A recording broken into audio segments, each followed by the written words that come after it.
फिर से एक बार शेकाना ग्लोरी मिनिस्ट्रीज की तरफ से और eagle vision school of profits international की तरफ से सभी लोगों का स्वागत है। आज हम सीख रहे हैं भविष्य सूचक पाठशाला नंबर 51, प्रॉफिटिक स्कूल नंबर 51। आज एक नया विषय है भविष्यद्वक्ताओं के बारे में, है ना, और भविष्यद्वक्ताओं के बारे में और भविष्य सूचक सपनों के बारे में हम एक गायन से शुरुआत करेंगे। मेरे महबूब प्यारे मसीहा, किस जगह तेरा जलवा नहीं है।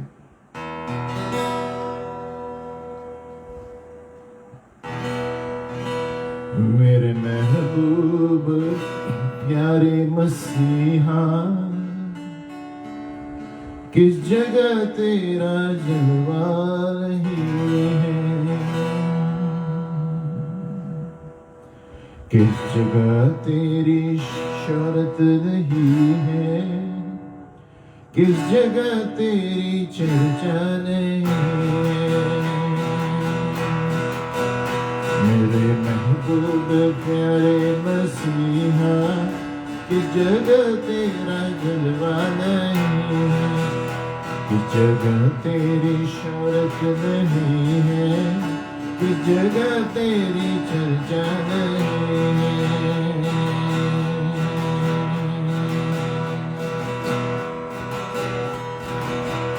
लोग पीते हैं और गिर जाते हैं, मैं तो पीता हूँ गिरता नहीं। लोग पीते हैं और गिर जाते हैं, मैं तो पीता हूँ गिरता नहीं।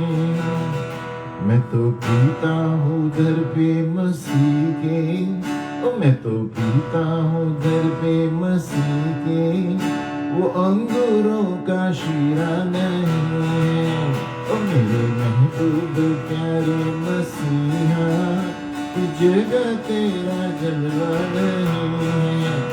किस जगह तेरी शोहरत नहीं है। किस जगह तेरी चर्चा नहीं है।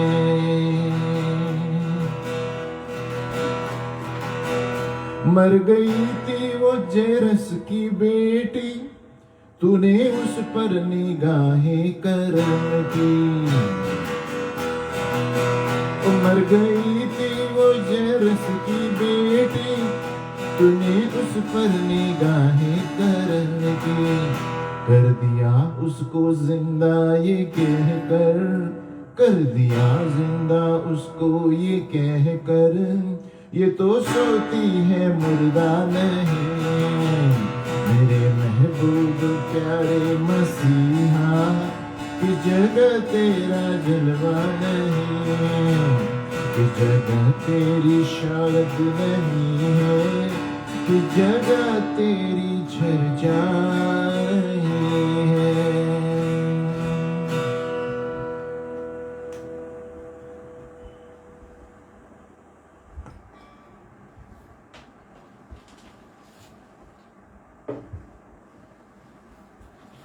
हालेलुया। तो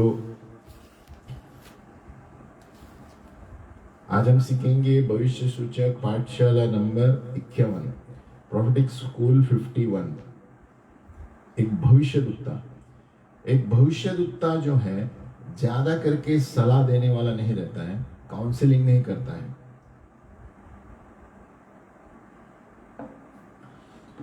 उल्टा बहुत सारे भविष्यद्वक्ता जो है अच्छे सलाहकार नहीं है, वो कभी कभी कड़क किस्म के रहेंगे, है ना, इस तरह के।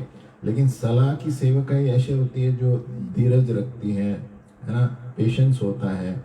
और एक भविष्यद्वक्ता उसके लिए नहीं बुलाया गया है, लेकिन भविष्यद्वक्ता परमेश्वर इसलिए बुलाता है कि उसको रीमा वचन दूसरों को दे, उस समय के लिए, उस झुंड के लिए, उस परिवार के लिए।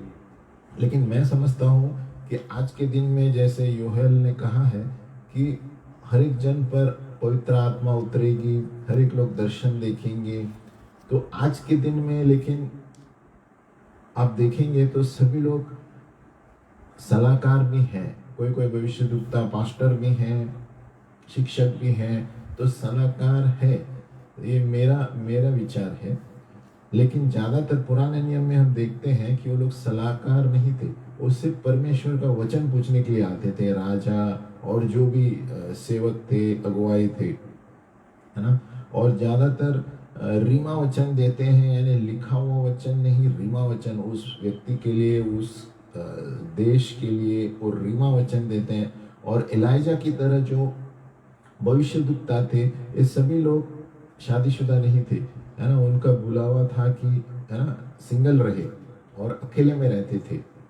1 कोरिन्थियों 7 में हम देखते हैं पौलुस कोरिन्थ को इस समय के लिए सबको सलाह देता है कि खास तुम भी मेरी तरह रहो, है ना। उस समय के लिए, उस स्थिति के लिए अनुसार वो ऐसा कहता था, क्योंकि वहां पर बहुत सताव था। इसलिए वो कहता है परमेश्वर की सेवा के लिए तुम आप बिना शादी के रहो तो अच्छा है। उस स्थिति के लिए था, उसका मतलब नहीं शादी नहीं करना। 1 कोरिन्थियों 7:26-27 पौलुस जो बात कर रहा था उस समय की परेशानी के लिए बात कर रहा था, सताव था, परेशानी करते थे ख्रिस्ती लोगों के लिए। इसके लिए वो कहता था कि इस स्थिति के लिए जहां तक मेरी सलाह है ऐसा करो, है ना। आगे पढ़ते हैं। एना जो थी, एना एक भविष्यद्वक्ता थी, नबिया, है ना। और वो भी भविष्यद्वक्ता के दफ्तर के लिए, भविष्यद्वक्ता के दफ्तर के लिए बुलाई गई थी, लेकिन वो कर नहीं पाई क्योंकि वो शादीशुदा थी। जब तक आप देखते हैं वचन में उसके पति मर जाता है, उसके बाद वो पूर्ण रूप से सेवकाई कर पाई। एना जो थी, एना भविष्यद्वक्ता, क्योंकि उसके पति मरने के बाद वो ज्यादा समय दे पाई, उपवास करती थी और प्रार्थना में रहती थी। और उस वक्त घरेलू, जैसे हाउसवाइफ कहते हैं, पत्नी नहीं थी उस वक्त। विधवा होने के बाद वो सीधी तरह भविष्यवाणी में चली गई। और हम पढ़ते हैं वचन में कि वो उपवास रखती थी और हर वक्त प्रार्थना में रहती थी। और एक भविष्यद्वक्ता थी 2 राजा 22 में, हुल्डा, लेकिन वो शादीशुदा थी। लेकिन ज्यादातर हम देखते हैं कि पुराने नियम में सिंगल वाले भविष्यद्वक्ता थे, शादीशुदा नहीं थे, है ना। यिर्मयाह, अभी एलाइजा, है ना। और उनका पद पहुंचने के लिए सबसे पहला कदम है कि हम परमेश्वर के साथ वो पवित्र रहे प्रभु के सामने। दूसरा कदम है कि उनका प्रार्थना का जीवन सही था भविष्यद्वक्ता के लिए। तीसरा कदम है कि उनका भविष्य सूचक का जो सेवकाई थी वो उसमें चलते थे, है ना। और वो कभी भी अंदर ही रहते थे, ज्यादा संसारिक चीजों में नहीं रहते थे, है ना। परमेश्वर के साथ और संसार के, है ना, सारे जो एंटरटेनमेंट में नहीं रहते थे। एक सच्चा भविष्यद्वक्ता ऐसे ही रहता है, अकेले में रहता है। और बहुत से वक्त ऐसे भी होता है, माँ बाप कभी कभी बचपन से बच्चों को बुलाया जाता है भविष्यवाणी के लिए, तो लेकिन माँ बाप क्या सोचते हैं, ये नॉर्मल बच्चे नहीं है, ये हर वक्त अंदर जाके प्रार्थना करते रहते हैं खेलने के बजाय। लेकिन असली में वो तभी से नजर रखना चाहिए कि वो लोग का बुलावा है, कि हर वक्त जो अकेले में बैठ के प्रार्थना करते हैं बच्चे, तो समझो उनका कॉलिंग है बड़े होने के बाद। और भले ही दुनिया कुछ भी कहे, इसीलिए बच्चों पर नजर रखना बहुत जरूरी है। ये बचपन से कोई कोई लोग जो प्रार्थना करते हैं, छोटे बच्चे, तो माँ बाप कुछ और सोचते हैं ये खेलने का वक्त है ना। लेकिन कुछ खास बुलाए हुए भविष्यद्वक्ता है, भविष्यद्वक्ता है, जो अंदर जाएंगे अकेले में, अच्छी पर में ये बाइबल के पिक्चर देखेंगे और वो प्रार्थना करेंगे अकेले में, कुछ शब्द भी नहीं आते तो भी करेंगे। तो ये एक चिन्ह है कि उनको भविष्यद्वक्ता या अच्छे बड़े कॉलिंग में बुलाया गया है। तो माँ बाप को ये जानना चाहिए कि उनका भविष्य देखे या लोग क्या बोलते हैं वो नहीं देखे, क्योंकि वो लोग सोचते हैं बाकी सब खेलते हैं, ये लोग क्या कर रहे हैं, है ना। इसीलिए बहुत से लोग जो भविष्य सूचक दफ्तर के लिए बुलाए जाते हैं, उनको समस्या में रहते हैं पासबान के साथ, अगुवाओं के साथ, है ना। जैसे हम एलाइजा उदाहरण देखते हैं, क्योंकि उनका बुलावा ही अलग है। वो नॉर्मल नहीं सोचते जैसे आम आदमी सोचते हैं, क्योंकि हर वक्त वो प्रभु के बारे में सोचते रहते हैं, है ना। और वो संगीत भी सुनेंगे तो अलग तरीके का संगीत सुनेंगे, संसारी संगीत नहीं सुनेंगे, है ना, एकदम कड़क इसमें। और उनका चरित्र है। और थोड़े लोग ऐसे हैं कि भावनाओं में एकदम नाजुक रहते हैं, इसलिए भविष्यद्वक्ताओं के साथ ज्यादातर लोग ज्यादा दोस्ती कम होती है। यही कारण है क्योंकि उनका बुलावा अकेलापन है। अकेले में बैठना पसंद करते हैं। 3-3 घंटा 4-4 घंटा भी कहाँ पहाड़ पे जाकर बैठाएंगे तो खुश रहेंगे, क्योंकि वो बुलावा ही ऐसा है, क्योंकि उनके भावनाएं जो है भविष्यद्वक्ता के बहुत अलग तरीके से चलते हैं, है ना। और ये बहुत विस्फोटक हो सकते हैं, है ना। लेकिन फिर भी जब वो परमेश्वर का वचन देते हैं, वो शांति लेकर आते हैं, सभा में सांत्वना लेकर आते हैं, है ना। लेकिन उनका उनका जो रहने का लाइफस्टाइल समझना बहुत ज़रूरी है। खास करके जो भविष्यद्वक्ता के दफ्तर में है, प्रॉफिट, है ना, उनको कड़क किस्म से प्रभु बचपन से ही अकेले में बुलाते हैं। तो लोग सोचते हैं ये क्यों ऐसे अकेले अकेले में रहते हैं, क्योंकि माँ बाप जो है अगर जो आत्मिक स्थिति में ऊपर नहीं रहेंगे तो वो नहीं समझ पाएंगे।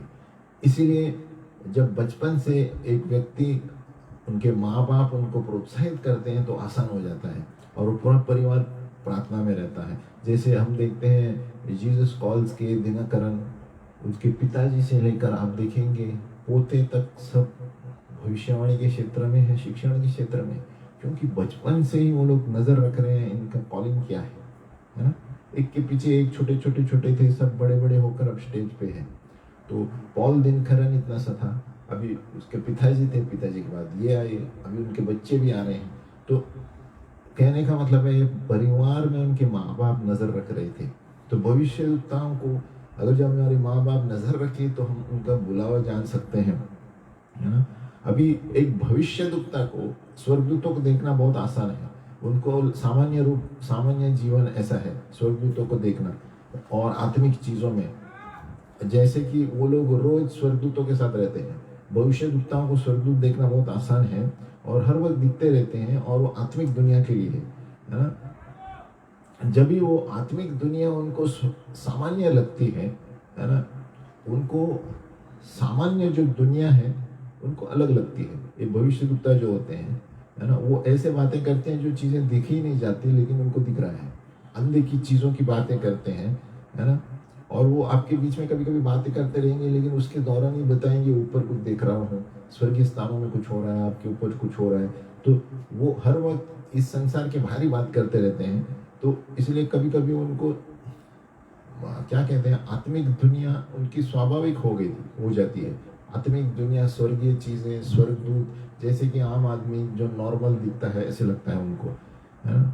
तो भविष्यद्वक्ता की ये खासियत है। लेकिन भविष्यद्वक्ता दूसरे भविष्यद्वक्ताओं को भी जांचते हैं, ये चरित्र होना चाहिए, है ना।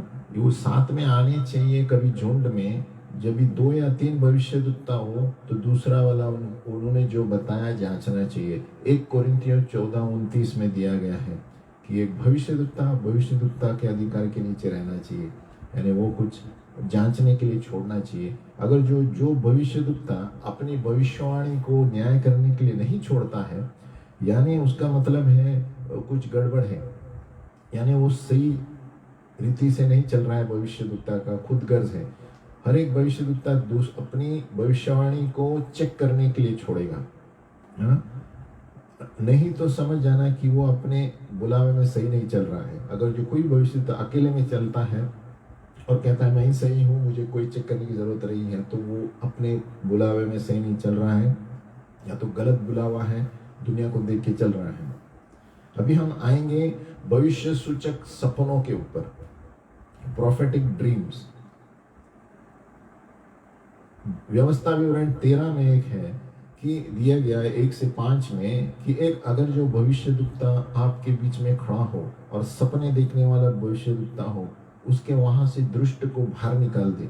ये क्यों दिया गया है कि एक भविष्यद्वक्ता ही जो है, ये सपने वाले भविष्यद्वक्ता यानी भविष्य सूचक सपने हैं, ये नॉर्मल सपनों की तरह नहीं है। भविष्य सूचक सपने यानी उन्हें अभिषेक के द्वारा देखते हैं। अभिषेक ऊपर आता है, अभिषेक अंदर से भी है, दोनों तरह से सपने देखते हैं। अभी प्राण के सपने हैं जो हमारे मन के हो सकते हैं, जो ज्यादातर चीजें करने की वजह से सपने आते हैं।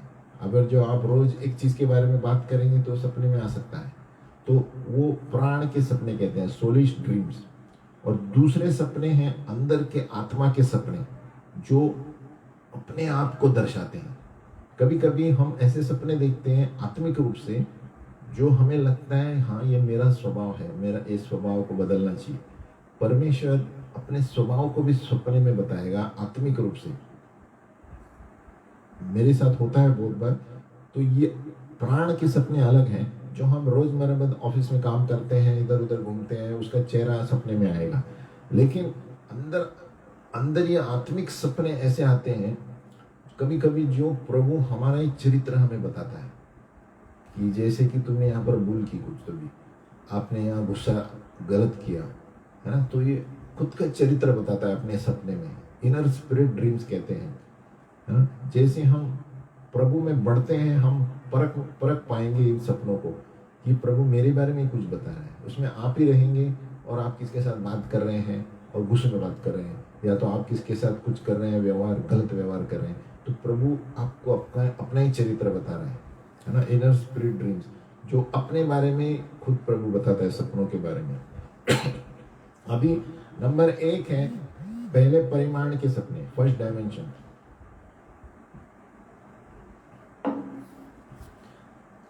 पहले परिमाण के समय आपको चेतावनी देते हैं कि आप अगर जो गलत रास्ते पे चल रहे हैं, सही दिशा में चलो, अपने विवेक के अनुसार चलते हैं।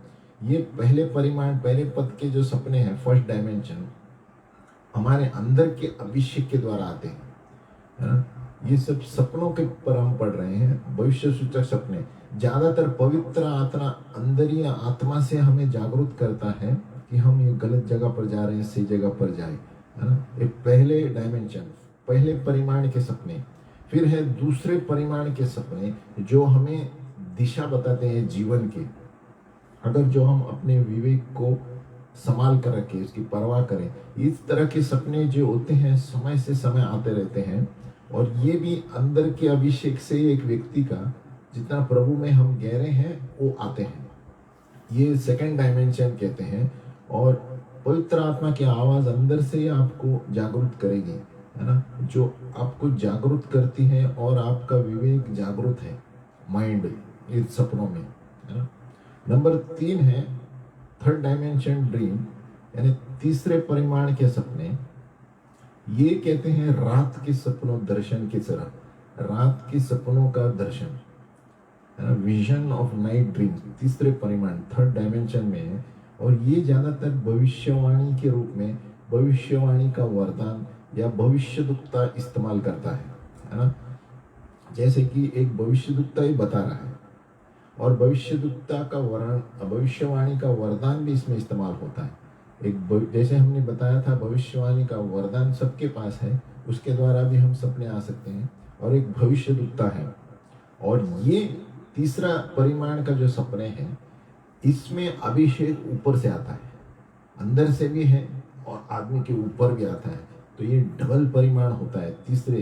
तो इसलिए उस व्यक्ति को मालूम है कि परमेश्वर बात कर रहा है कुछ।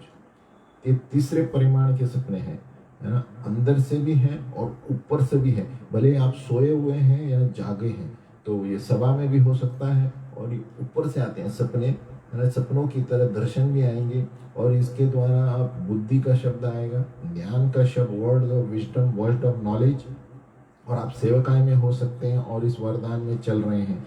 और जो प्रेरित 2 में दिया गया है ना, कि पवित्र आत्मा सबके ऊपर उंडेला जाएगा, ये वो सपने में है।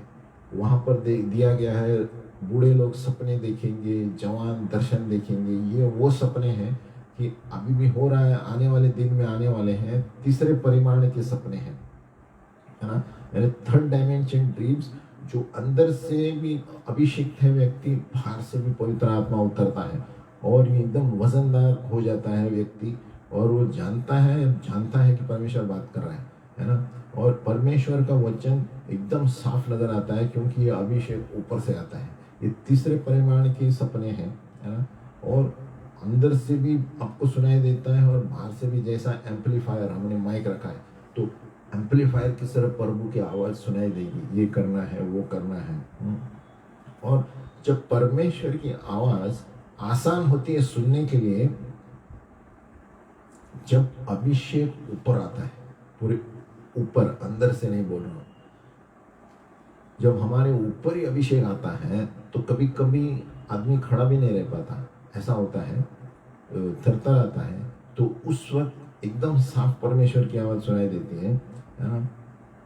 इसलिए जब उस अभिषेक में रहते हैं लोग, जब सभाओं में परमेश्वर की आत्मा ही उस व्यक्ति पर आता है, भरा हुआ रहता है, बोलता रहता है, तो वो एकदम साफ और क्लियर वचन बोलता है किसी के बारे में, है ना। भले ही वही व्यक्ति को आप सामान्य रोड पे चलते बात करते देखेंगे, वो नहीं बात करेगा ऐसे, लेकिन जब अभिषेक उसका ऊपर उतर आता है तो वो ऐसे ऐसे बातें करेगा किसी के बारे में, परिवार के बारे में, किसी व्यक्ति के बारे में, तो वो जानता ही है जो सुनने वाला है परमेश्वर बात कर रहा है। तो एक परमेश्वर को ऊपर से अभिषेक आ रहा है, अपॉन, अंदर से नहीं। प्रेरित 2:17 में दिया है कि परमेश्वर कहता है कि अंत के दिनों में ऐसा होगा कि मैं अपना आत्मा सब मनुष्यों पर उंडेलूंगा और तुम्हारे बेटे और बेटियां भविष्यवाणी करेगी और तुम्हारे जवान दर्शन देखेंगे और तुम्हारे पुरनिये स्वप्न देखेंगे। अभी यहाँ पर जो सपने हैं, सपनों का शब्द अर्थ है, ये सामान्य सपनों का अर्थ नहीं है। यूनानी भाषा में सपनों का अर्थ है ओनार। अब ये सपना कौन सा था? यूसुफ ने देखा था जब यीशु मसीह को लेके वो भाग रहा था, तो सपने में स्वर्गदूत आया, है ना। और जैसे वो बुद्धिमान 3 व्यक्ति राजा थे जो सितारा देखकर जा रहे थे, है ना। ये सारी चीजें ओनार शब्द दर्शाता है, सपने। यानी यूनानी शब्द में सामान्य सपने का अर्थ है ओनार, लेकिन ये प्रेरित 2 में जो दिया गया है कि बेटियां भविष्यवाणी करेगी और तुम्हारे जवान दर्शन देखेंगे और तुम्हारे पुरनिये स्वप्न देखेंगे। ये स्वप्न अलग किस्म के स्वप्ने हैं, है ना। ये तीसरे परिमाण के सपने हैं जो हम सीख रहे हैं, है ना। अभी यूसुफ के पास एक सपना आया जब उसका स्वर्गदूत आया, उससे बात किया, तो ये ओनार तरीका सपना था जो सामान्य रूप से उसे अगुवाई कर रहा था। लेकिन प्रेरित 2 में जो दे रहे हैं, ये ओनार शब्द नहीं है, इसका मतलब है एनोप्नियन यूनानी भाषा में, यानी सिर्फ सपना नहीं देखना, लेकिन उसके अंदर एक व्यक्ति पर छाप पड़ जाता है।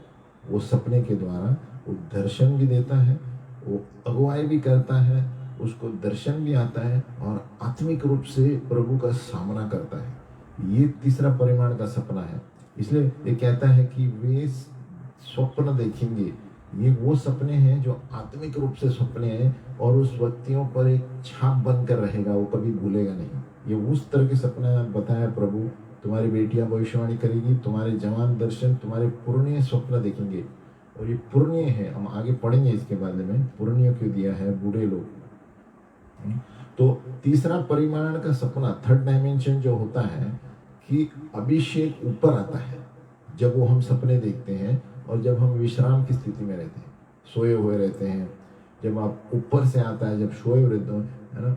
और ये ओनार सपने नहीं है, ये वो सपने हैं जहाँ पर परमेश्वर एक छाप छोड़ता है आपके जीवन पर, है ना। कि ये आप सुबह उठ के बराबर याद रहेगा आपको ये सपना, और आप लिखेंगे बैठकर, विस्तार रूप पे लिखेंगे, ये बताया, ये बताया, मुझे करना है ना। तो ये परमेश्वर की ओर से स्वप्न है, एनोप्नियन, यानी ये छाप वाले सपने हैं जो आपके जीवन पर एक दिशा, एक क्या कहते हैं, एक छाप डाल कर जाएंगे, ऐसे सपने हैं। यहाँ दिया है जवान लोग दर्शन देखेंगे, है ना, बूढ़े लोग सपने देखेंगे। ये तीसरे परिमाण के सपने हैं जहाँ पर परमेश्वर बात कर रहा है ना। दूसरे भी होंगे, तीसरे भी। पहले परिमाण के सामान्य सपने होते हैं, दूसरे परिमाण के भी जो अंदर से अभिषेक है उसके द्वारा प्रभु जागरूक करता है, क्या बता रहा है। तीसरे परिमाण के सपने अभिषेक ऊपर रहता है, पूरे शरीर के ऊपर की अभिषेक है। तो यहाँ पर दिया है बूढ़े लोग सपने देखेंगे। असली में ये बूढ़े लोग शारीरिक बूढ़े की नहीं बात कर रहे हैं, ये है आत्मिक रूप से जो परिपक्व हुए हैं। आप ध्यान से पढ़ेंगे, जवान लोग यानी जवान आत्मिक रूप से, ये पुरनिये स्वप्न देखेंगे यानी बूढ़े लोग, यानी जो आत्मिक रूप से बूढ़े हैं, शारीरिक रूप से बाल पके हुए वाले की नहीं बात कर रहा है। ये आत्मिक रूप से परिपक्व है, यानी आत्मिक रूप से बहुत कुछ जानकारी वाले लोग हैं, उनको ये स्वप्न दिखाई देगा, है ना। और क्या दिया है, देखो, जब हम प्रभु में बढ़ते हैं तो बचपन से फिर जवान आते हैं, फिर पिता होते हैं, है ना। तो इसी तरह भविष्य सूचक हो जाते हैं, प्रॉफिटिक, भविष्यवक्ता। अभी याकूब जो था, ये भविष्यवक्ता नहीं था। जेकब जब वो मरने वाला था, है ना, वो तुरंत ही कुछ भविष्यवाणी करता है। आप बाइबल में पढ़ेंगे, पुराने नियम में, याकूब मरने पर था तो अपने 12 बेटों को भविष्यवाणी कर रहा है वो, है ना। तो ये क्या है? ये प्रेरित 2 का है कि बूढ़े लोग स्वप्न देखेंगे। यानी याकूब ने कुछ तो भी देखा है। याकूब भविष्यवक्ता था ही नहीं, तो याकूब पर एक छाप पड़ा और वही उसने अपने बेटों के लिए किया। उत्पत्ति का 49 का 1 आप घर में पढ़ सकते हैं, है ना। ये जो भविष्यवाणी उन्होंने अपने जाति पर की, बेटों पर की, और वो सच हो गई। वो भविष्यवक्ता था ही नहीं, लेकिन वो ये है सपने जो जब अभिषेक ऊपर से आता है और वो सपनों के ऊपर एक छाप पड़ के प्रभु एक असर छोड़ कर जाता है, और उसके लिए याकूब को इज़राइल कहा जाता है, और उन्हें पूरी जाति को एक छाप रख दिया है ना। जाने माने लोग हैं। याकूब जो है अपने बच्चों पर जब करता है, वो बूढ़ा था, लेकिन वो विवेक सही जागरूक था, और बोलते समय, है ना, बुढ़ापे की वजह से कुछ भी नहीं बोल रहा था। अब उत्पत्ति 49:1 में देखेंगे, वो जानबूझकर बोल रहा था किसको क्या बोलना है ना, 12 गोत्रों को। उत्पत्ति 49 का 2 और 3 आप देखेंगे, वो क्या कहता है? जमा हो जाओ हे मेरे बेटे, और आपके पिता के वचन सुनो, ऐसे बोलता है मरने से पहले, है ना। अब ये मरने वाला है और उनका भविष्य बताने वाला है ना। और याद रखिए, याकूब भविष्यवक्ता नहीं है, तो ये भविष्यवाणी का वरदान है, और ये अभिषेक ऊपर से है, जो परिमाण के दर्शन देखे, उसने सपने देखे रात को सोते समय, इसलिए वो सवेरे उठ के बोल रहा है ना। वो कहता है, बहुत से वक्त बोलता है, रूबेन के लिए बात करता है, यहूदा से बात करता है, फिर सिमियोन से बात करता है, लीविया है, इनके सारे बेटे, ज़ेबुलून को बुलाता है, फिर इसाचर को बुलाता है, फिर डान को बुलाता है, यूसुफ को बुलाता है। उनका भूतकाल भी बताता है, भविष्य भी बताता है, और जब वो आशीषित करता है उसके बाद मरता है। उसका मतलब ये जो सपना है वो एक छाप बनकर गया, एक असर हो गया उस परिवार में, याकूब इज़राइल के, है ना। और हम ध्यान देखते हैं कि इस तरह की जो भविष्यवाणी होती है, ये मरते दम तक नहीं होता है ना। ये भविष्य सूचक जो दफ्तर है, उनके द्वारा ऐसे आप नहीं देखेंगे कभी, है ना। लेकिन जब एक व्यक्ति मरने को आता है, उस वक्त देखा जाता है ऐसे सारी बातें कर रहा है वो, क्योंकि याकूब भविष्यवक्ता था ही नहीं। उसका मतलब कोई खास अभिषेक होता है जब एक व्यक्ति प्रभु के पास जाने वाला रहता है, यानी मरने के नजदीक आता है। आत्मिक रूप से याकूब परिपक्व था, मूसा भी था, लेकिन जब मरते समय प्रभु बहुत कुछ बोलता है उनको बोलने के लिए, और ये आशीषें ज्यादा सामर्थ्यपूर्वक रहती है। आप घर में पढ़ सकते हैं, उत्पत्ति का 49, यानी खास किस्म का अभिषेक रहता है। दूसरा उदाहरण देखेंगे मूसा का। मूसा ने आशीष इज़राइल गोत्र पर किया जब वो मरने के पहले था, और वो भविष्यवक्ता था। लेकिन मूसा, वो भविष्यवक्ता होने के बावजूद, वो मरने से पहले, जब मरने के समय एक ऐसा सामर्थ आया जिसके द्वारा उसने भविष्यवाणी की, और जब जीवित था ऐसे नहीं करता था। उसका मतलब ये मरते समय एक खास अभिषेक प्रभु छाप छोड़ के जाता है, जो परमेश्वर के लोग हैं, और वो कुछ भविष्यवाणियां छोड़ के जाते हैं। यीशु मसीह स्वयं जब उठाने वाले थे, है ना, उन्होंने हाथ ऊपर किए और अपने शिष्यों को आशीषित किया। आप पढ़ेंगे तो बाइबल में, है ना। और उसका आत्मिक सच्चाई ये है कि प्रेरित में जो दिया गया है वो आशीषित करके प्रभु ऊपर गया। यानी पहले हम देखते हैं याकूब, फिर मूसा, यीशु। यानी एक व्यक्ति जब संसार छोड़ने वाला है, उस वक्त देखते हैं प्रभु के दास जो एक खास किस्म के आशीष छोड़ कर जाते हैं, भविष्यवाणी के रूप में, या अपने बेटों के ऊपर, परिवार के ऊपर, कलीसियाओं के ऊपर, है ना। यानी मूसा को यीशु मसीह ने स्वयं ऊपर जाने से पहला आशीषित किया उनको, और ये आशीषित वही है प्रेरित 2 में जो है कि लोग चमत्कार करेंगे, सपने देखेंगे, है ना, ये स्वप्न, पूर्णीय स्वप्न देखेंगे, ये वही आशीष है जब यीशु मसीह ऊपर गया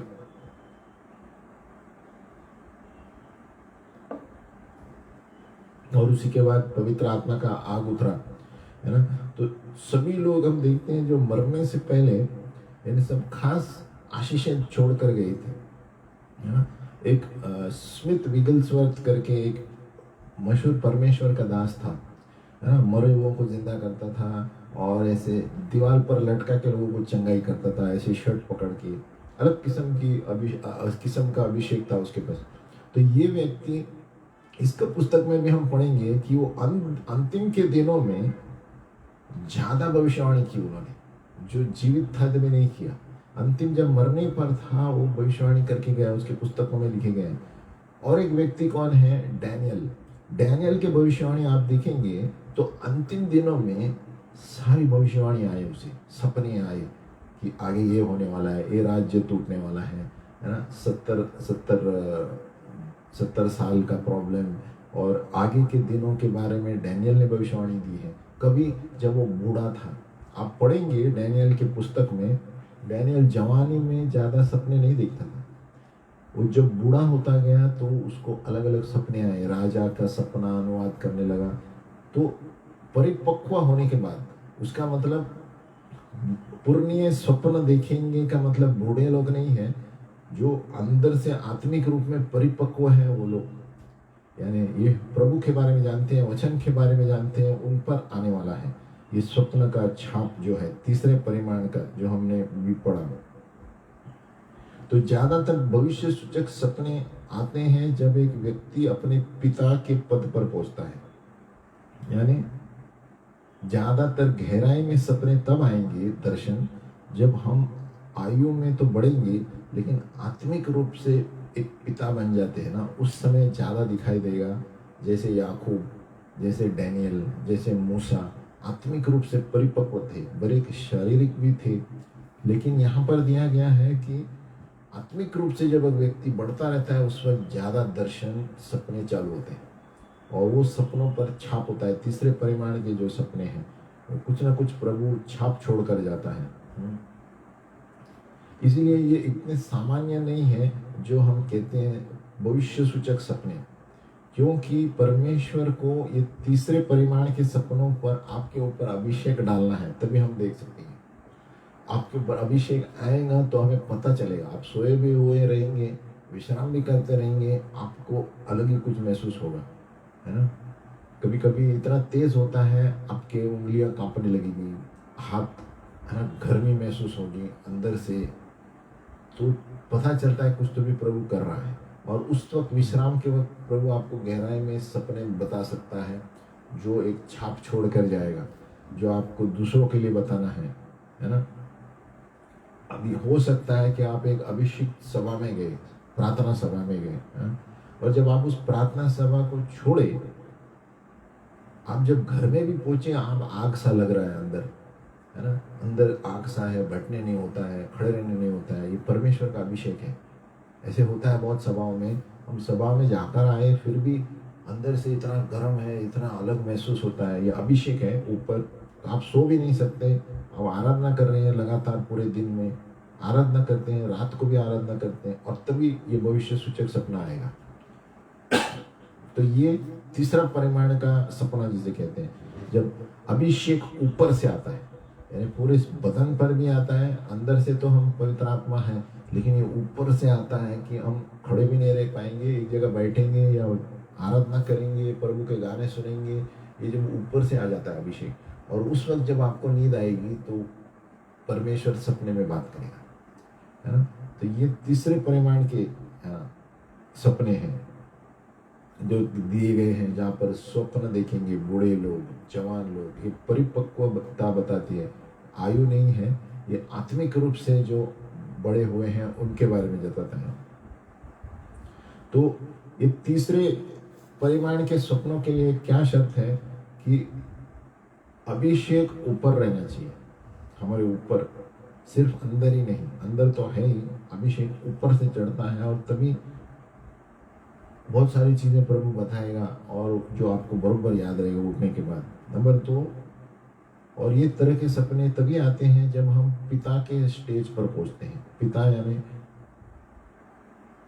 दूध पिता नहीं है, वचन पढ़ते पढ़ते पढ़ते पढ़ते डैनियल की तरह, मूसा की तरह एकदम परिपक्व हो गए हैं, तभी हमें बड़े बड़े सपने देखना शुरू हो जाते हैं। तो कभी कभी उदास नहीं होना चाहिए कि अरे सब लोग सपने देखते हैं, मैं नहीं देख रहा हूँ, दर्शन देखते हैं, मैं नहीं देखता। कभी कभी प्रभु समय के बाद चालू करता है। डैनियल का पुस्तक आप पढ़ेंगे, डैनियल पहले कुछ सपने नहीं देखता था, वो जब उम्र में बड़ा होने के बाद सब बड़े बड़े सपने देखने चालू किए। तो वो मतलब पिता का स्टेज है, यानी बहुत परिपक्व मैच्योर हो गया है, तभी प्रभु बताता है। आत्मिक परिपक्व होने के बाद ये सपने, है ना। उसका मतलब ये नहीं कि आप अपने संसार के अंतिम क्षण होना चाहिए तभी ये दिखेंगे, है ना, नहीं, ऐसा नहीं है। अगर जो आप प्रभु की इच्छा के अनुसार प्रार्थना में बैठते हैं, संगति में रहते हैं, वचन पढ़ते हैं और सभी प्रार्थना की चीज़ों में शामिल होते हैं, उसमें भी परिपक्वता आती है। उस समय चालू होते हैं सपने और दर्शन। जरूरी नहीं कि आयु में एकदम 70-80 होने के बाद आएंगे, ऐसा नहीं है। आत्मिकता से पिता होना चाहिए, बाइबल में परिपक्व होना चाहिए, प्रार्थना में परिपक्व होना चाहिए, ये पिता, इसके बारे में बात कर रहा हूँ। तो तभी प्रभु आपको सोते समय सपने शुरू करेगा दिखाने के लिए, है ना। तो आत्मिक बच्चे जब परिपक्व होते हैं तो ये कहते हैं पूर्णीय स्वप्न देखेंगे, जवान दर्शन देखेंगे। कौन सी जवानी है? आत्मिक रूप से जब हम जवान हैं, आत्मिक रूप से जब हम पिता बनते हैं एकदम, यानी जितना आप प्रभु के भूखे रहेंगे उतना आप जल्दी पिता बनेंगे और आत्मिक रूप से, और एक दर्शन, सपने, स्वर्गदूत तुरंत देख पाएंगे। तो ये तीसरे परिमाण के सपने ऐसे हैं, प्रेरित 2:19 में है। एक कभी चिन्ह भी बताएगा, है ना। एक चिन्ह, एक चमत्कार होता है जो परमेश्वर के अनुग्रह से प्रभु बताता है उन लोगों के लिए जिनका विश्वास नहीं रहता या शंका करते हैं या अविश्वास है, तो उस वक्त प्रभु कोई चिन्ह छोड़ता है ना। तो ये चिन्ह भी उस सपनों में आ जाता है कभी कभी, है ना।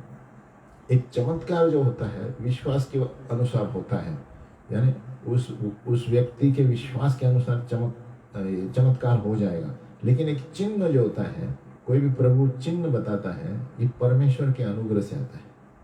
ये चिन्ह क्यों बताता है प्रभु सभा में? ताकि लोगों का विश्वास बढ़े। लेकिन एक चमत्कार तब होता है जब एक विश्वासी खुद विश्वास से उसे मालूम है प्रभु कर सकता है। लेकिन चिन्ह जो होता है, साइन, प्रभु अविश्वासियों के लिए दिखाता है कि देखो मैं हूं, यानी जिसका विश्वास कम है उसके लिए। तो मिरेकल में और साइन में फर्क है।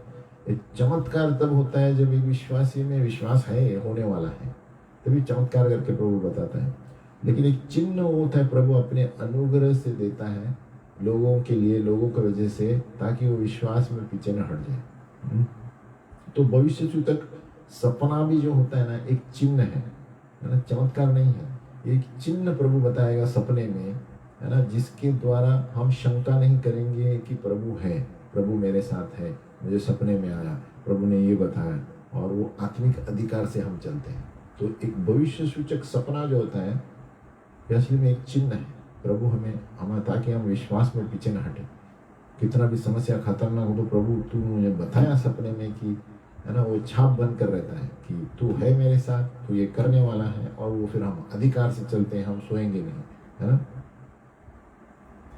अभी हम देखेंगे डैनियल के उदाहरण में, वो पहले साल में बेलशास्सर जो राजा था, बेबीलोन का था, डैनियल के सपना आया।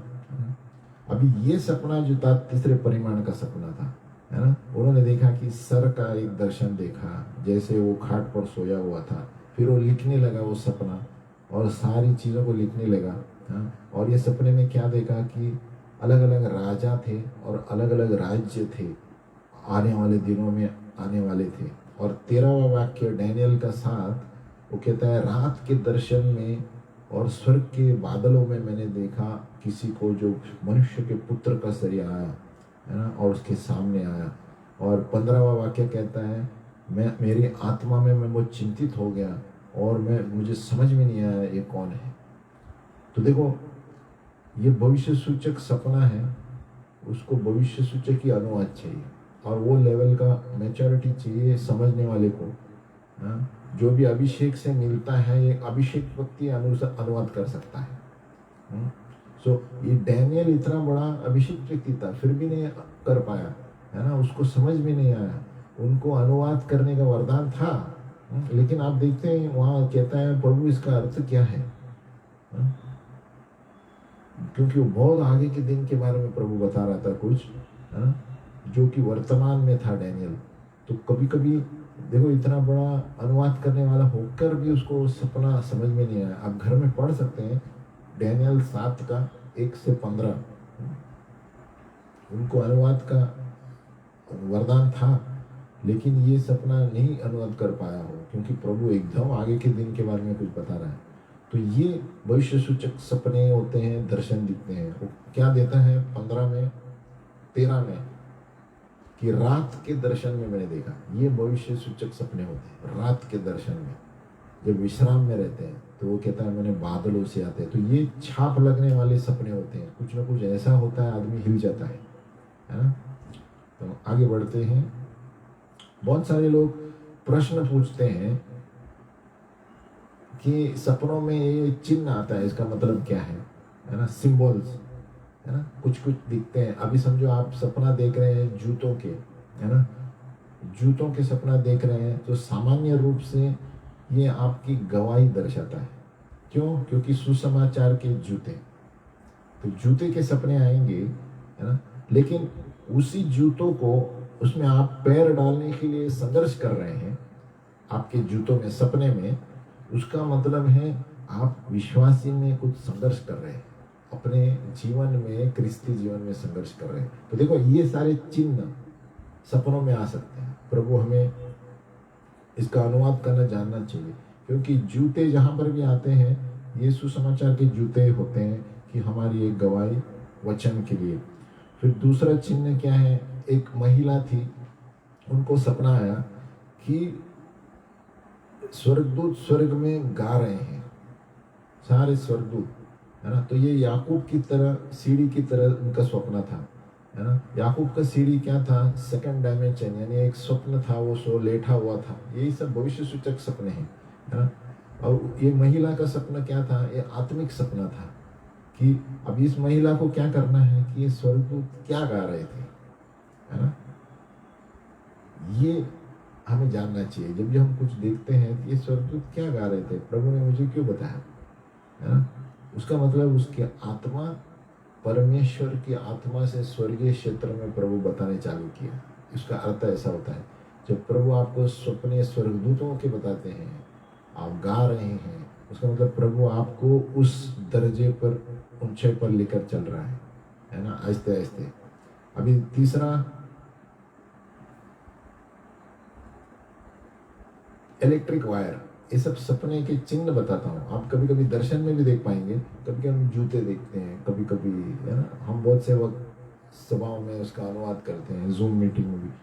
और एक है इलेक्ट्रिक वायर, जैसा वायर होता है, वायर है। तो इसका मतलब क्या है सपने में? अभी इलेक्ट्रिक वायर का मतलब आसानी से हम आत्मिक पावर ही दर्शाता है। इलेक्ट्रिक वायर यानी पावर, इलेक्ट्रिसिटी, है ना। अभी ये पावर अच्छा हो सकता है, खराब भी हो सकता है सपने में। क्यों? लेकिन ज़्यादातर ये पवित्र आत्मा का सामर्थ्य जताता है जब भी आप इलेक्ट्रिक वायर देखते हैं। लेकिन आप किस तरह देखते हैं वो महत्वपूर्ण है। अभी समझो एक भाई को एक सपना था कि वो वायर सीलिंग में कनेक्ट कर रहा है ऊपर, है ना। तो ध्यान रहे, अगर जो आप एक घर का सपना देख रहे हैं, एक घर मतलब आपका शरीर है, आपको घर में कुछ हो रहा है और आप वायर लेके सीलिंग में कर रहे हैं, तो घर यानी अपना प्राण, अपना शरीर, हाँ? एक घर होता है, अपना सोल है। तो अगर जो आप सपना देख रहे हैं एक घर के ऊपर के क्षेत्र में, इलेक्ट्रिक वायर ऊपर के क्षेत्र में, यानी आपके सर का भाग है। तो उस सपना में अगर जो आपने इलेक्ट्रिक वायर सीलिंग पर लगाते देखा, तो आपको आपके शरीर यानी आपके घर के बारे में प्रभु कुछ बता रहा है कि उस सीलिंग में लगा रहा है, मतलब आपके आत्मिक स्थिति के बारे में प्रभु कुछ बोल रहा है। ये व्यक्ति ने ये सपना देखा है ना। और अगर जो आप सपना देख रहे हैं आपके घर के निचले भाग का कुछ तो भी इलेक्ट्रिक वायर के साथ, उसका मतलब आपके शारीरिक भाग में प्रभु कुछ बता रहा है ना। शारीरिक भाग इससे नीचे है, इसके ऊपर आ गया तो प्रभु आपके आत्मिक लेवल बोल रहा है। तो ये व्यक्ति ने वायर सीलिंग पे लगाते हुए देखा सपने में। तो उसका मतलब उसके रात को सोते समय उसने क्या प्रार्थना की थी कि प्रभु मुझे आत्मिक रूप से आवाज़ सुननी है आपकी। तो प्रभु ने उसको सपने में जवाब दिया है ना। उसको आवाज़ सुननी है, यानी जब वायर आप घर के सीलिंग पर कुछ जला रहे हैं सपने में, मतलब आपके ऊपरी भाग में मैं तुम्हें आत्मिक रूप से बढ़ोतरी दे रहा हूँ। इलेक्ट्रिक वायर यानी पवित्र आत्मा है। और कभी भी घर का क्षेत्र कुछ आपको दिखता है, उसका मतलब है कि आपका शरीर या सर का भाग, दोनों में से एक। तो एक तो हो सकता है इलेक्ट्रिक वायर सीलिंग को लगा रहा था, तो सीलिंग का मतलब है उसके ऊपर ये भाग, यानी आत्मिक भाग से प्रभु बात कर रहा है ना। और उसने उसके पहले वही प्रभु से प्रार्थना की थी कि प्रभु मुझे आपकी आवाज़ सुननी है, आत्मिक आवाज़। तो प्रभु उनसे कह रहा था कि ये कनेक्शन जो है आत्मा और प्राण का बहुत सावधानी से करना है, ऐसा प्रभु उसको बता रहा था। वो गवाही दे रहा था बाद में। आगे क्या होता है अगर जो आप फर्नीचर के बारे में सपना देखते हैं, घर में फर्नीचर है। अभी फर्नीचर का मतलब है अपने जीवन में या अपने प्राण या आत्मिक रूप से आप कुछ जोड़ रहे हैं या घटा रहे हैं। फर्नीचर घर में लाया जाता है, और घर माने आपका आत्मिक प्राण, आत्मा और जीवन है ना, शरीर। तो अपना घर और अपना प्राण, अपना शरीर। तो जो भी फर्नीचर आपके घर में सपना देखेंगे आप, फर्नीचर आ रहा है यानी आप कुछ जोड़ रहे हैं आपके आत्मिक जीवन में। घर यानी आपका पूरा बॉडी, और फर्नीचर अंदर आ रहा है, उसका मतलब है कुछ तो भी जुड़ रहा है आत्मिक रूप से आपके जीवन में। लेकिन अगर जो वो फर्नीचर आप देख रहे हैं कि खराब हुआ है, आप फर्नीचर जो आया हुआ है डैमेज हुआ है, यानी आपको आपका आत्मिक जीवन चेक करना है। कुछ तो भी आत्मिक या शारीरिक रूप से आप कोई भी चीज़ डैमेज है, आपको उसको ठीक करना है। तो ये सारे सपनों के चिन्ह होते हैं। थोड़े हम उदाहरण ले रहे हैं, यानी शारीरिक या आत्मिक से आपके घर में कुछ प्रॉब्लम है।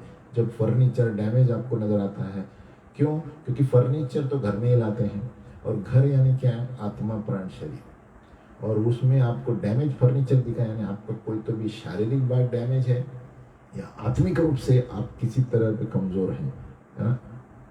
सॉरी, ये आत्मिक रूप से प्रभु बता रहा है, ये आपके आत्मिक रूप मरना है, आपको कुछ करना है।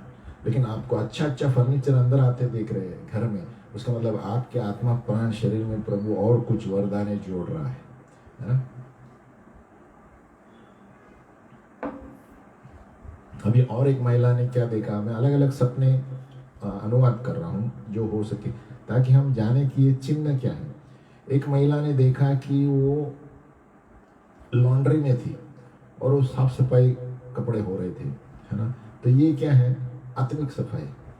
प्रभु कह रहा है क्या ना, आत्मिक सफाई, आत्मिक प्रार्थना, सेवक है, यानी आत्मिक साफ रहना चाहिए। उस महिला को प्रभु वो बात कर रहा है। तो देखो, प्रभु कभी कभी चिन्ह में बहुत कुछ ऐसी चीजें बताता है जो हमें समझ पाए।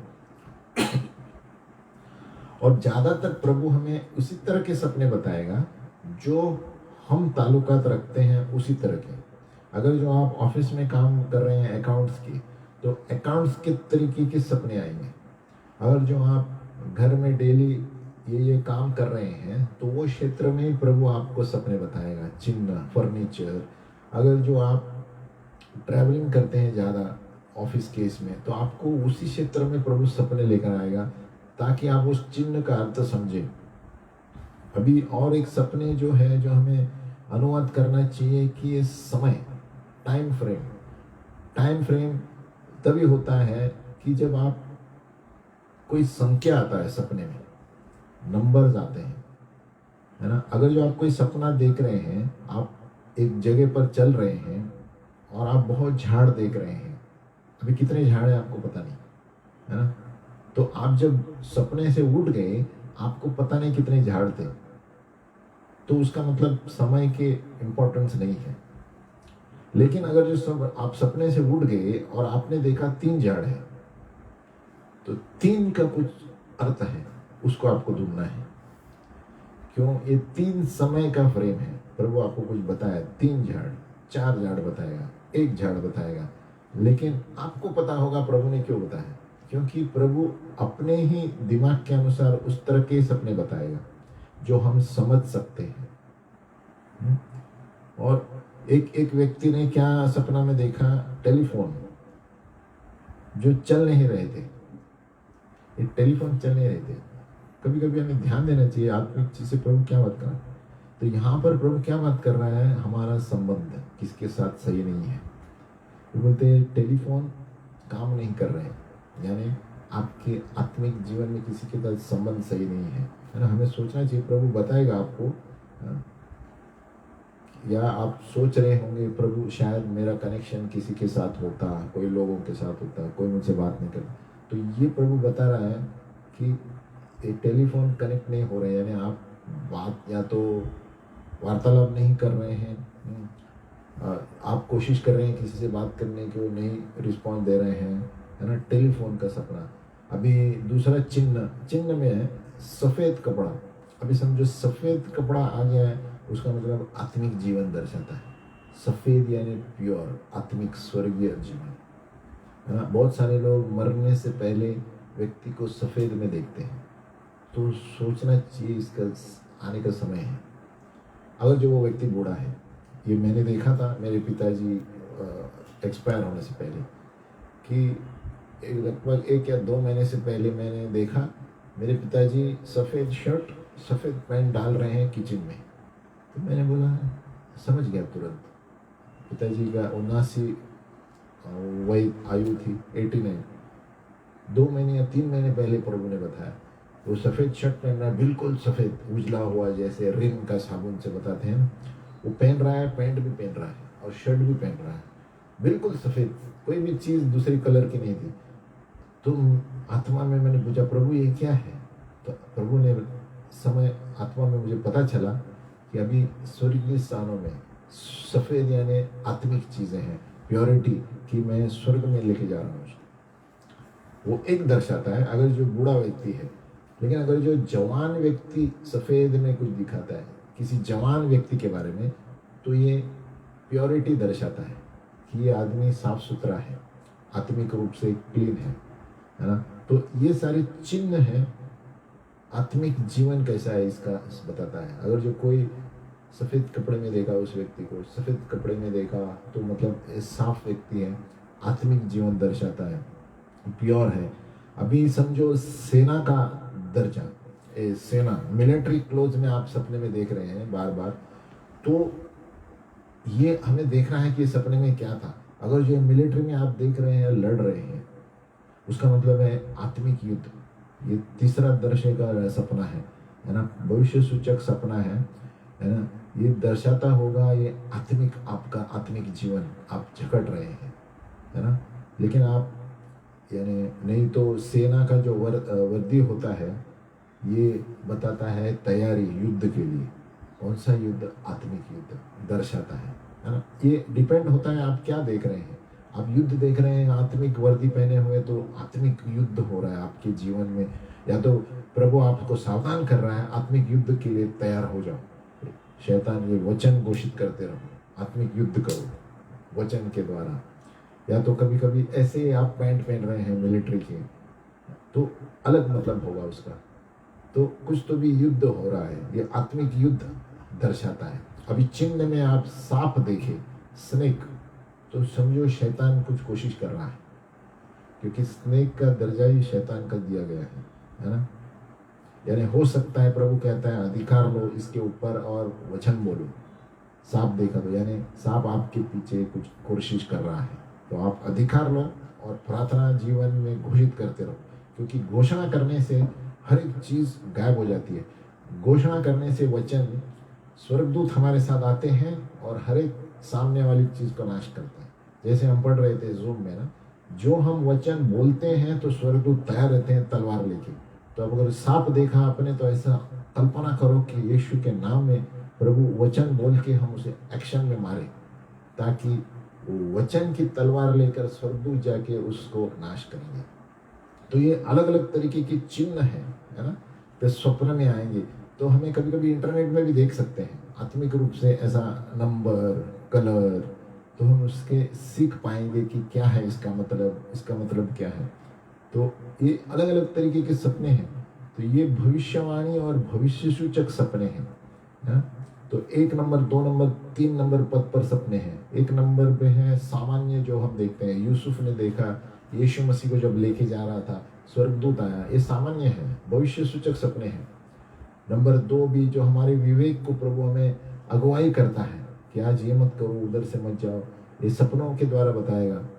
नंबर 3 परिमाण के सपने, जो भविष्य सूचक सपने, जो आपके ऊपर छाप रहेगी कि आपको ये करना है जीवन में, है ना। या तो आपके भविष्य बारे में बताएगा, या तो आप ऐसे मोड़ बताएगा आपके जीवन में कि अभी तैयार रहो। ये तीसरे परिमाण के सपने हैं जो याकूब को आया था, स्वर्गदूत ऊपर नीचे आ रहे हैं, ये एक छाप छोड़ कर जाते हैं अपने जीवन में। ये 3rd डायमेंशन सपने होते हैं, ये प्रोफेटिक सपने। तो जो कोई भविष्यवाणी का वरदान है, जिसके बाद सभी के पास है गिफ्ट ऑफ प्रोफेसी, ये देख पाते हैं। भविष्य सूचक, भविष्य दत्ता होने की जरूरत नहीं है। तो जितना हम प्रभु में वचन पढ़ते रहेंगे, प्रार्थना में बैठेंगे, उतना ही हम मैच्योर हो जाएंगे, परिपक्व होंगे। और प्रेरित का 2 क्या कहता है, पूर्णीय स्वप्न देखेंगे। हमने अभी क्या पढ़ा, अंत के दिनों में अपना आत्मा सब मनुष्य पर उंडेलूंगा, और तुम्हारे बेटे और बेटियां भविष्यवाणी करेंगी, और तुम्हारे जवान दर्शन देखेंगे, तुम्हारे पूर्णीय स्वप्न देखेंगे। यानी ये शरीर वाले बूढ़े बूढ़ा नहीं है, ये आत्मिक रूप से जो हम परिपक्व हैं वो देखेंगे। यानी जवान लोग जितने वचन में पक्के हैं वो दर्शन देखेंगे। बूढ़े लोग यानी आत्मिक रूप से जितने हम स्मार्ट हैं, वचन बोले, 50 हमारी उम्र 40 भी होगी, लेकिन आत्मिक रूप से हम पूर्णीय हैं, तो वो सपने देखेंगे, है ना। बहुत से लोग समझते हैं ये शारीरिक क्षेत्र में है, शारीरिक जरूरत नहीं है। ये असली में आत्मिक एज बताता है। जो जवान है, बेटे बेटियां, यानी अपने बेटे के आयु में भी वो लोग दर्शन देखेंगे जब वो वचन पढ़ेंगे और लीडर के लेवल पर रहेंगे, है ना। और पूर्णीय यानी आत्मिक रूप इतना बढ़ गया है कि वो पिता हो गया है वचन में, पिता का दर्जा, जैसे बच्चे से लेके जवान से लेके पिता, यानी पिता का दर्जा है, 50 साल हुआ रहेगा, तो वो वक्त भी वो दर्शन देखने पाएंगे, स्वप्न देखेंगे। तो ये जरूरी नहीं है कि पूर्णीय स्वप्न का मतलब बूढ़े लोग, आत्मिक रूप से हम परिपक्व हैं वो लोग सब ये सब देख पाएंगे। तो इसलिए जितना हम वचन में चलेंगे उतना ही हम परिपक्व होंगे, उतना ही प्रभु हमें स्वप्नों का मीनिंग बताएगा और स्वप्नों में लेकर जाएगा, और हमको बताएगा भी कि आपके जीवन में आपको क्या करना है। जैसे याकूब को, है ना, वो लेटा हुआ था जब स्वर्ग ऊपर नीचे, तभी उस ऊपर छाप पड़ गई उसके जीवन में कि यहाँ पर परमेश्वर है, और उस दिन से उनका जीवन बदल गया। हम प्रार्थना करेंगे। हे पिता परमेश्वर, हम धन्यवाद देते हैं प्रभु कि तू स्वप्नों का भेद बताने वाला परमेश्वर है। प्रभु हम धन्यवाद देते हैं प्रभु कि तूने हमें वो भूख दी है, प्यास दी है, आपको वचन को पढ़ने के लिए, सपनों के बारे में जानने के लिए, दर्शनों के बारे में जानने के लिए।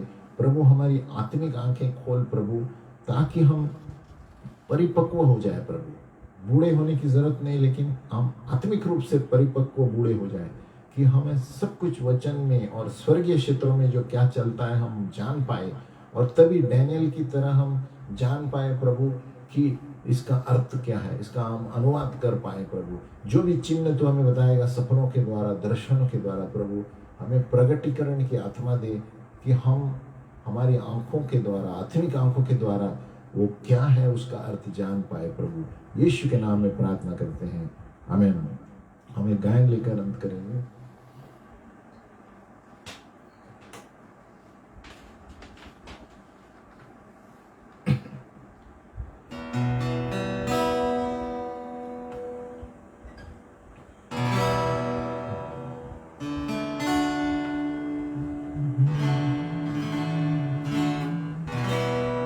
मर गई थी वो जेरस की बेटी, तूने उस पर निगाहें करम की।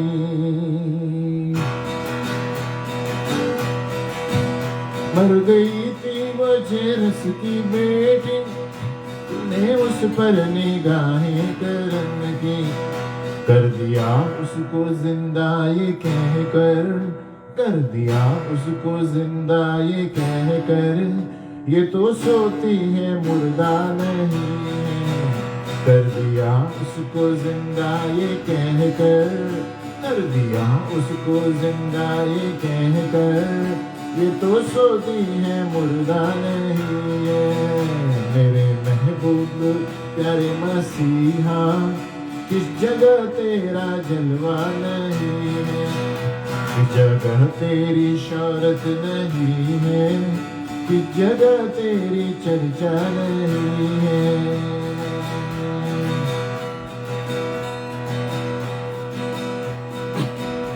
लोग पीते हैं और गिर जाते हैं, मैं तो पीता हूँ गिरता नहीं।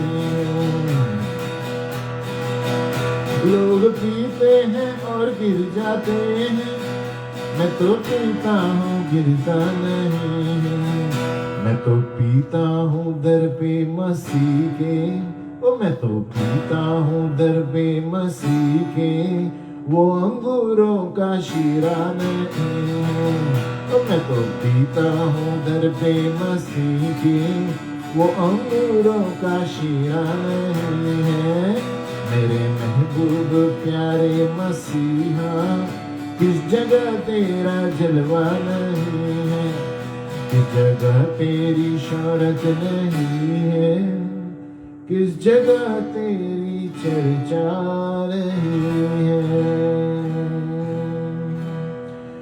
पिता परमेश्वर, हम प्रार्थना करते हैं प्रभु, इस वक्त हर एक इस संसार में जो संघर्ष चल रहा है कोविड की वजह से, प्रभु यीशु, तूने कहा कि तेरा नाम हर एक चीजों से ऊपर है प्रभु। कोविड से भी ऊपर है, या कोई भी बीमारी से ऊपर है, कोई भी नाम से ऊपर है। प्रभु हम प्रार्थना करते हैं प्रभु कि आपका नाम इस कोविड के ऊपर चले जाए प्रभु, और इससे हम विजय पाए प्रभु। और जो कोई आपको पुकारेंगे प्रभु, वो जानेंगे प्रभु कि कोविड की बीमारी कुछ नहीं है आपके नाम के सामने प्रभु। आपका वचन कहता है प्रभु, जिस किसी ने मुझको पुकारा वो बच जाएगा प्रभु। प्रभु हम प्रार्थना करते हैं जो आपको नहीं जानते, इस बीमारी में, इस पैसों के संघर्ष में, वो आपको पुकारेंगे और न कोई बीमारी आएगी उन पर, न कोई आँच आएगी। यीशु के नाम में प्रार्थना करते हैं, आमीन।